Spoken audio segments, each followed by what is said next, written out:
स्वागत है आपका HYD टीवी के प्राइम टाइम में। मैं हूं फरहाद। सबसे पहले नजर डालते हैं हेडलाइंस पर। केसीआर ने प्रगति भवन में की आवश्यक चर्चा। पंचायती राज और नगर पालिका कानूनों को सख्ती से लागू करने पर दिया जोर। अब कांग्रेस पार्टी MIM का भी करेगी जमकर विरोध। उत्तम कुमार रेड्डी का इशारा, LOP पर जनता में आवाज उठाने की तैयारी। कठुआ के गुनहगारों को सजा होने पर असद ओवैसी ने भाजपा को घेरा। पूछा, भाजपा मंत्री आरोपियों के समर्थन में क्यों आए थे। GHMC कमिश्नर दाना किशोर ने हैदराबाद के इलाकों का किया दौरा। साफ हैदराबाद, शानदार हैदराबाद कार्यक्रम पर लोगों से जानी राय। और सुप्रीम कोर्ट ने दिया योगी के खिलाफ पोस्ट करने वाले पत्रकार को फौरी रिहा करने का आदेश। और अब समाचार विस्तार से। तेलंगाना सरकार के मुखिया के चंद्रशेखर राव ने ग्राम व शहरों के गुणात्मक विकास के लिए पंचायती राज व नगर पालिका कानूनों को सख्ती से लागू करने की जरूरत पर जोर दिया है।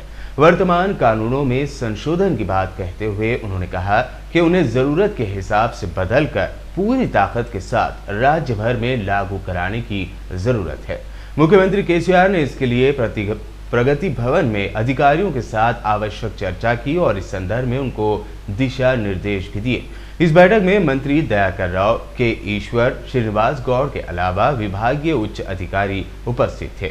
KCR ने कहा कि पंचायती राज कानूनों को जिस प्रकार से समग्र रूप से लाया गया था उसी तरह से नगर पालिका कानून को भी बनाया जाना चाहिए और नए कानून के अनुसार से राज्य का विकास करने की योजना बनानी है। कांग्रेस पार्टी के अध्यक्ष और लोकसभा सांसद कैप्टन उत्तम कुमार रेड्डी ने कहा है कि एक साजिश के तहत अवैध रूप से पहले तो कांग्रेस के विधायकों को तेलंगाना राष्ट्र समिति में शामिल कराया गया और अब मजलिस पार्टी को मुख्य विपक्षी दल का हक देने की सोची समझी साजिश की जा रही है। इसको लेकर कांग्रेस पार्टी जनता में आवाज उठाने की तैयारी करेगी। उत्तम कुमार रेड्डी ने साफ साफ कहा कि अगर मुख्य विपक्षी दल का दर्जा AIMIM को दिया जाता है तो कांग्रेस पार्टी पूरे तेलंगाना में जनता के बीच जाएगी और इस बिल का जमकर विरोध करेगी। AIMIM के अध्यक्ष असदुद्दीन ओवैसी ने कहा कि भाजपा को बताना चाहिए कि पिछली जम्मू कश्मीर सरकार में उसके मंत्रियों ने कठुआ मामले के आरोपियों के समर्थन में आयोजित रैली में भाग क्यों लिया था। उन्होंने आगे कहा कि आरोपी चाहे किसी भी धर्म का हो, उसे न्याय के कटघरे में लाया जाना चाहिए। कठुआ में जब वो दर्दनाक वाकया हुआ तो उस एक्यूज की तायद में क्या 100 दिनों से जुलूस निकाले, आप लोग निकाले जुलूस, आप लोग तायद किए, बीजेपी के मिनिस्टर्स रोड पे निकल कर आ गए, बीजेपी सपोर्ट करी। ये जो दूसरे वाकयात हुए उसको भी हम कंडेम करते, मगर क्या उन एक्यूज की तायद में जिसका नाम जाहिद और असलम है ओवैसी आया क्या? हम तो कंडेम कर रहे हैं उनको।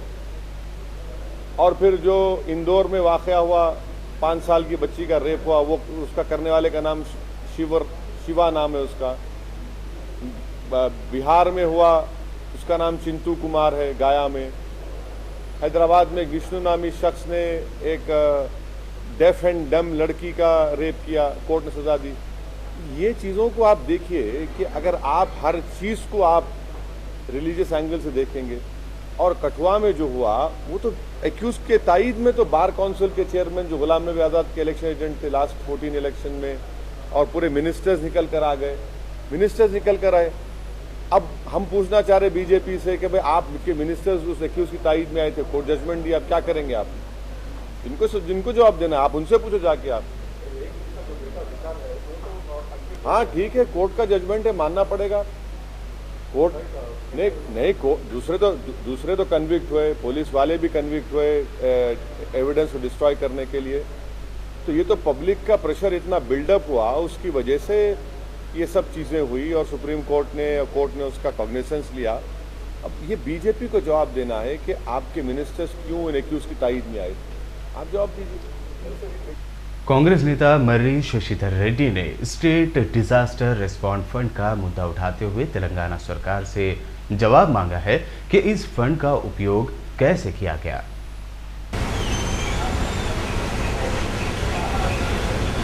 हर तेलंगाना स्टेट गवर्नमेंट को पिछले 5 साल में ये डिज़ास्टर्स की वजह से जो नुकसान होता है खासकर किसानों को, इसकी मुआवजा देने के लिए 5 सालों के लिए 14th फाइनेंस कमीशन ने 1515 करोड़ का अलॉटमेंट किया। इसमें 75% स्टेट गवर्नमेंट की बजट से आने का रकम है और सेंट्रल गवर्नमेंट से आता है 15-25% स्टेट गवर्नमेंट को अपने बजट में इसको रखना पड़ता है।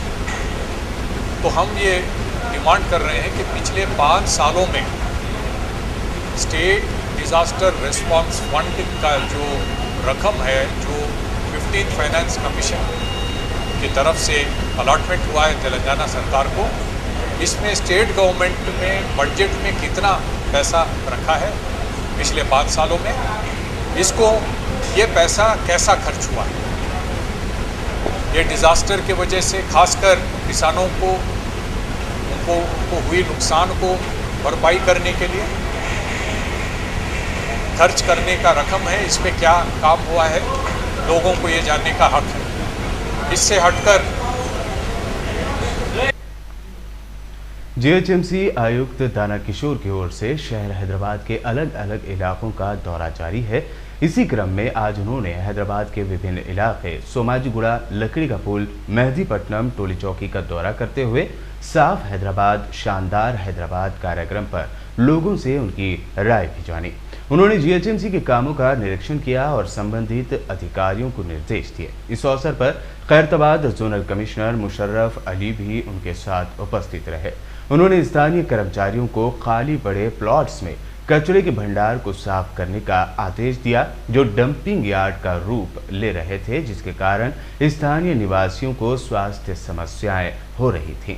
आयुक्त ने अधिकारियों को कॉलोनियों में स्वच्छता बनाए रखने के लिए खाली प्लॉट्स के मालिकों को नोटिस जारी करने का भी आदेश दिया।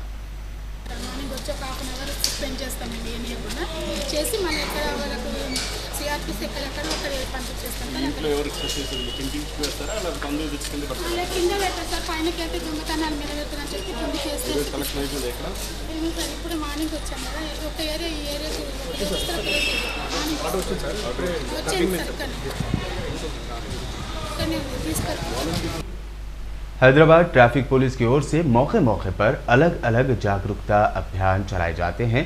इसी क्रम में हैदराबाद ट्रैफिक पुलिस की ओर से लॉरी और टिपर्स ड्राइवर्स और ओनर्स के लिए ट्रैफिक अवेयरनेस प्रोग्राम रखा गया। इस प्रोग्राम में जहां ट्रैफिक पुलिस के कई अधिकारी उपस्थित थे, तो वहीं लॉरी और टिपर्स के मालिक और ड्राइवर समेत आम जनता की बड़ी संख्या उपस्थित थी। इस प्रोग्राम में ट्रैफिक डीसीपी बाबू राव ने भी भाषण दिया। कंस्ट्रक्शन मटेरियल हो वो लोग ले जाके आप डाल के उसके को पूरा लेकर गए हैं। इसमें लैंड ग्रैबर्स भी फायदा होता है। आप लोग ले जाके पूरा कंस्ट्रक्शन मटेरियल डाल दे रहे हैं। उन्होंने क्या करना, उसको लेवल करके एक छोटा झोपड़ी डाल देना, डालना चाहते। अभी आ चुके हैं करुणाकर साहब, अडिशनल डीसीपी ट्रैफिक। आइए जनाब, आपके लिए सिर्फ इंतजार कर रहे हैं। डाल के आप डाल के चले जा रहे, इसलिए चले जा रहे आप जल्दी डाल के जल्दी चले जाओ। इसलिए आप लोग क्या कर रहे हैं, मूसी नदी को चुन लिया है, मगर ये गैर कानूनी काम। अब मैडम बोल चुके हैं, फर्स्ट टाइम पकड़े तो 50,000, सेकंड टाइम पकड़े तो 1 लाख, तीसरी बार कटे तो गाड़ी की। जितने भी आप लोग सुन रहे हैं, अपना भाइयों को ये बातों को सुना दीजिए, ऐसा मत कीजिए। वॉयलेंस नहीं करो, चरण नहीं होता। अब वॉयलेंस मत करो, चरण नहीं होता। अभी एसीपी से 15 ले जाते, उसको सेफ नहीं आया। वो गाड़ी के पीछे जो आ रहे हैं उन्होंने मौत को दावत दिया। तेलंगाना में एकमात्र बीजेपी विधायक राजा सिंह ने बोनालू फेस्टिवल पर बुलाई गई मीटिंग में भाग लिया, जिसके बाद इस संबंध में उन्होंने मीडिया को अवगत कराया। మన తెలంగాణ ఫెస్టివల్ బోనాల్ ఫెస్టివల్ ఏ విధంగా కావాలి, మన మినిస్టర్ గారు, ఇండోమెంట్ మినిస్టర్ గారు, మన తలసాని గారు, మన డిప్యూటీ ముఖ్యమంత్రి వారు, all police department, municipal corporation, గుళ్ళు ఉన్న కమిటీ వాళ్ళు అందరూ ఎమ్మెల్యేస్ ఇవాళ ఒక రివ్యూ మీటింగ్ పెట్టారు. వచ్చే బోనాల్ సందర్భం ఏ విధంగా కావాలి, దానికి ఎంత బడ్జెట్ రిలీజ్ కావాలి, ఏ టెంపుల్ చుట్టుపక్కల ఏ విధంగా డెవలప్ కావాలి అని ఒక మంచి మీటింగ్ ఇక్కడ పెట్టినారు. కానీ మేము పోయే సంవత్సరం ఏదేదో ఇష్యూ మేము లేబట్టినాం, సేమ్ అదే ఇష్యూ ఈ బోనాల్ మీటింగ్లో కూడా అదే రిపీట్ అయింది. మున్సిపల్ కార్పొరేషన్ నుంచి డబ్బులు రిలీజ్ అవుతున్నాయి, దానికి కాంట్రాక్టర్లు వస్తున్నారు, కానీ గుడి బయట పని చేయాలని ఒక రూల్ ఉంది, కానీ గుడి బయట కూడా ఆ కాంట్రాక్టర్లు పని చేస్తలేరు. మేము మున్సిపల్ కార్పొరేషన్ కమిషనర్ గారికి ఒక క్వశ్చన్ అడిగినాం, సార్ పోయే సంవత్సరం ఎంత బడ్జెట్ రిలీజ్ అయింది, మీరంటూ 22 కరోड़ రూపీస్ మేము ఖర్చు చేసినాం. Musi river front development corporation limited के मैनेजिंग डायरेक्टर अशोक रेड्डी कोरेम ने मीडिया से मूसी नदी के डेवलपमेंट के संबंध में बात की है। बोले तो कुछ मुश्किल होता कि मूसी रिवर फ्रंट का 1 साल के पहले ये कॉरपोरेशन रजिस्ट्रेशन हो गया। इसका पहले ऑब्जेक्टिव मूसी को 100 इयर्स बैक कैसे मूसी अब कैसे बदल गया, उसको पुराने जैसे अच्छा ठीक करना बोल के एक कॉरपोरेशन रजिस्ट्रेशन हो गया। इसका नाम MRDCL Musi river front development corporation. इसमें पहले रेगुलर MD नहीं था, 3 महीने के पहले मैं MD चार्ज ले लिया। अब पूरा डिपार्टमेंट का सपोर्ट लेके वहाँ वाटर बोर्ड है, वाटर बोर्ड से बहुत गंदा पानी मूसी में आ रहा है, तो ये डेब्रिस आ रहे हैं, कुछ GHMC का सॉलिड वेस्ट मैनेजमेंट उस तरह से भी कुछ डाल रहे हैं, ये पूरा गंदा हो रहा है बोल के गवर्नमेंट डिसाइडेड ये मूसी को सुंदर बनाना, अच्छा पानी उसमें फिर देख लेना पूरा बोल के ये कॉरपोरेशन को रजिस्ट्रेशन हो गया। इसके government is ready to spend lot of money on this project. Uttar Pradesh के मुख्यमंत्री योगी आदित्यनाथ के खिलाफ कथित आपत्तिजनक पोस्ट को लेकर स्वतंत्र पत्रकार प्रशांत कनौजिया की गिरफ्तारी पर सुप्रीम कोर्ट ने आदेश दिया है कि यूपी सरकार प्रशांत कनौजिया को रिहा करे। रिहाई के आदेश के बाद प्रशांत के वकील ने मीडिया से बात की है। प्रशांत कनौजिया के वकील ने कहा कि सुप्रीम कोर्ट ने गिरफ्तारी को बिल्कुल गलत ठहराया है। वकील ने बताया कि सुप्रीम कोर्ट ने पुलिस की कार्रवाई पर यूपी सरकार से पूछा कि ट्वीट क्या है, इससे मतलब नहीं है किस प्रावधान के तहत गिरफ्तारी हुई है, ये बात अहम विषय है। सुप्रीम कोर्ट ने आगे कहा कि हमने रिकॉर्ड देखा है, एक नागरिक की स्वतंत्रता के अधिकार में दखल दिया गया है, राय भिन्न हो सकती है। सुप्रीम कोर्ट ने यूपी सरकार के वकील से पूछा भी है कि इस तरह की सामग्री पब्लिश नहीं होनी चाहिए, लेकिन किन धाराओं के तहत पत्रकार को गिरफ्तार किया गया था। इंडिया एजुकेशन कॉन्क्लेव का गुरुवार 13 जून से शुभारंभ होने जा रहा है। इस 4 दिवसीय एजुकेशन कॉन्फ्रेंस को मेस्को और ऑल इंडिया एजुकेशनल मूवमेंट नई दिल्ली ने आयोजित किया है।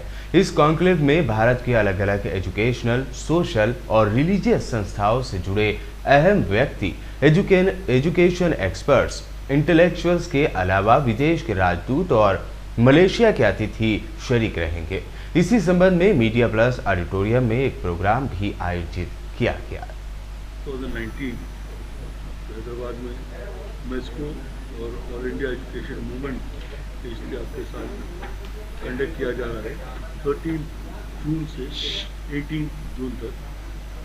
13 जून को इसका इनॉग्रेशन मदीना एजुकेशन सेंटर में जनाब कयूम खान साहब एडवाइज़र तेलंगाना स्टेट वो करेंगे। साथ का साथ इसमें ईरान के consul general guest of honour रहेंगे और ऑल इंडिया एजुकेशन मूवमेंट के प्रेसिडेंट जनाब प्रोफेसर ख्वाजा शाहिद साहब शरीफ। इस दिन National Institute of Open Schooling, school drop out और हायर एजुकेशन इंस्टीट्यूशन के बारे में सारा दिन 4 सेशंस में गुफ्तगू होगी। मुल्क भर से मुख्तलिफ एक्सपर्ट्स इसको एड्रेस करेंगे। नेक्स्ट डे 14 को सालार जंग म्यूजियम ऑडिटोरियम में ऑल इंडिया एजुकेशन मूवमेंट का 9th एनुअल प्रोग्राम इनॉग्रेट होगा, जिसमें प्राइम टाइम में आज बस इतना ही। आप सब के लिए एक विनती है कि हर छोटी और बड़ी खबर की अपडेट के लिए हमारे चैनल को सब्सक्राइब करें और नोटिफिकेशन के लिए बेल आइकॉन को दबाएं। धन्यवाद। देखते रहिए HYD TV।